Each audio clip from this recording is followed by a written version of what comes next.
All right, let's just dive right in. Today, we're taking a look at the psychological principles behind seduction, all based on our source material.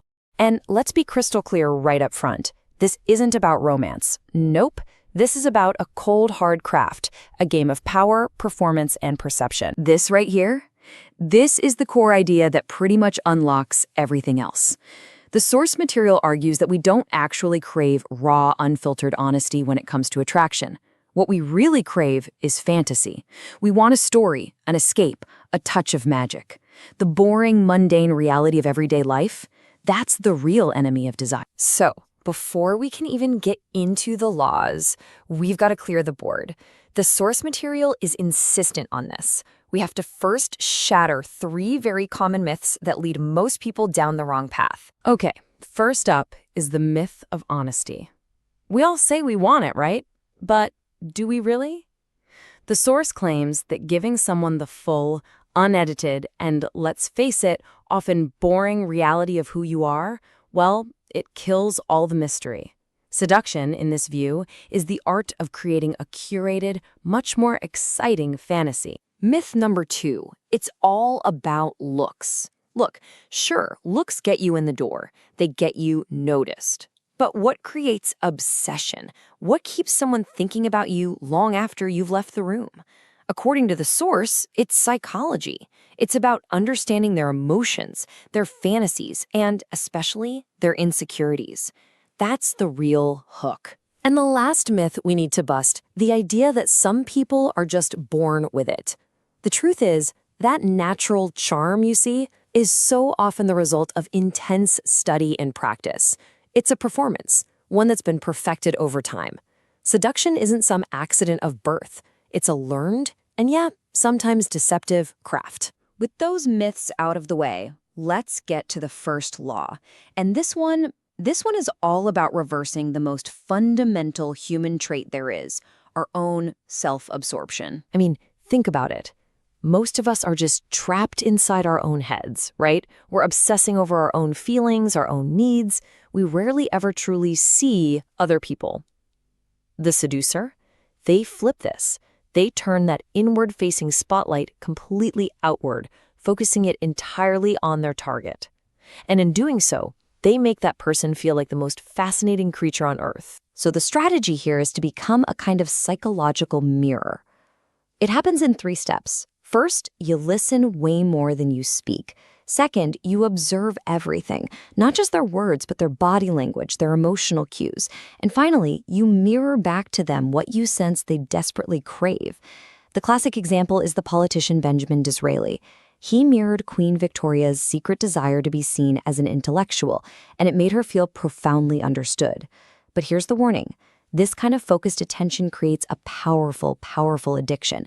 And when you decide to withdraw it, the target can completely break. Now we move on to law 2. And this is where things start to get a lot darker. This law is all about awakening the hidden, wilder parts of a person's nature. The parts they keep locked away. You know, every single person wears a social mask. We all hide our more rebellious or lustful or aggressive urges to fit in. But those desires don't just go away. They go underground. A seducer doesn't talk about these things. No, they embody them.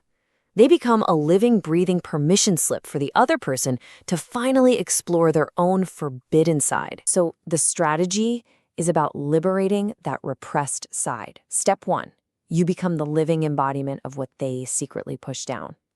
Think of Marilyn Monroe. In a very repressed era, she was the picture of bold, erotic freedom. Then step 2, you become the source of their liberation. Just by being near you, they feel they have permission to be a little wild too. But the warning here is absolutely critical. When you stir someone's shadow, you don't just awaken desire.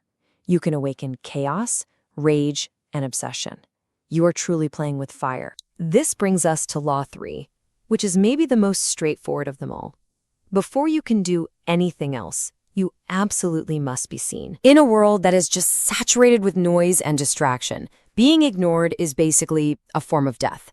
Seduction can't even begin until you've captured someone's attention. So you have to stand out. You have to create this aura of mystery. You have to become completely impossible to overlook. The strategy is all about commanding attention. Step 1, you create a memorable, almost theatrical image. The infamous conman Victor Lustig, who sold the Eiffel Tower, did this by just projecting an overwhelming aura of wealth and authority. Step 2, with that image, you command the room. You become its emotional center of gravity. But the danger? That illusion is incredibly fragile. Once you have that spotlight, one single slip-up can shatter the entire performance. And now, Law 4. According to the source material, this is the most potent law of them all. This is about finding a person's secret emotional weakness and turning the key. This law presents the seducer as a kind of psychological diagnostician. They're searching for that hidden wound, that insecurity from childhood, or that one unfulfilled need that secretly governs a person's entire life. You find that one thing, and you have found the lever to control them. Just let that sink in for a moment. This law turns seduction from a game into a hunt for the most vulnerable part of a person's soul. It's a deeply unsettling idea, isn't it? The strategy is as simple as it is brutal. Step 1. You probe, gently, to find their core insecurity. Catherine the Great, for example, discovered that her general, Potemkin, was brilliant but deeply insecure about his intellect. Step 2. You then position yourself as the only person who can fulfill that need. She flattered his mind constantly, making him feel like a genius, and in doing so, secured his undying loyalty. The warning here is vital. If you exploit this weakness too cruelly, the hatred they feel for you when they realize it will be just as intense as their initial infatuation. And that brings us to the final, and frankly the most important part of this entire explainer. This knowledge, it isn't a toy. It's a weapon, and it comes with a profound moral cost. So let's be absolutely 100% clear. The framework we've been exploring is not about love. It is not about trust or genuine connection. It is about power. It is a performance, a strategic game where the goal is control and the method is illusion. This is the ultimate takeaway. The techniques described here don't just create some fleeting crush. They can fundamentally alter how another person sees themselves and the world around them. You aren't just playing with hearts. You are tampering with the very core of another human being. And that is the final question this explainer leaves you with. Now that you understand the mechanics, the ethics are yours to confront. Is this a power anyone should have, let alone use? That is for you to decide.